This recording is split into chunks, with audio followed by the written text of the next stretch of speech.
हां, जसं की मी तुम्हाला म्हणालो की मला उत्तर मिळत नव्हतं. उत्तरं मिळत नव्हती की असं का होतं आणि म्हणून मी नास्तिक झालो होतो की बाबा जर देव आहे तर देवाचं सगळं एवढं करणाऱ्या माणसांवरती अशा पद्धतीचं हे का.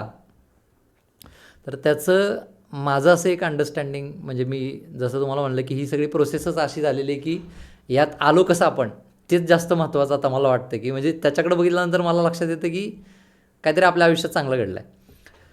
तर प्रत्येक माणसाच्या आयुष्याचं जसं माणसाच्या आयुष्याचं कर्मावरती रिलेटेड आहे ना तसं तुमच्या देशाचं पण कर्म रिलेटेड आहे. तुमच्या देशातली जास्तीत जास्त माणसं कशा पद्धतीचं कर्म करत आहे त्या पद्धतीने तुमच्या देशाला त्या त्या पद्धतीचे भोग भोगायला येणार आहेत. कलेक्टिव्ह कर्म. कलेक्टिव्ह कर्म आहे आलं लक्षात.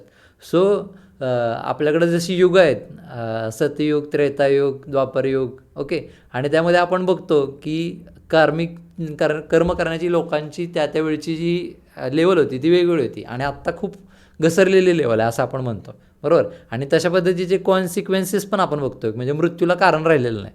मध्ये पुण्यामध्ये अशी एक घटना घडली होती की टॉयलेटच्या रांगेत माणसं उभी राहिलेत आणि अचानक त्या सेप्टिक टँकवरचा स्लॅब कोसळला आणि माणसं पडली आणि मेली. माणसं घसरून पडतात मरतात कुठेही कशाही म्हणजे आपल्याला एक्सपेक्टेड पण नसेल अशा पद्धतीचे अपघात घडतात आणि लोक मरतात. सो हे सगळं काय कार्मिक आहे.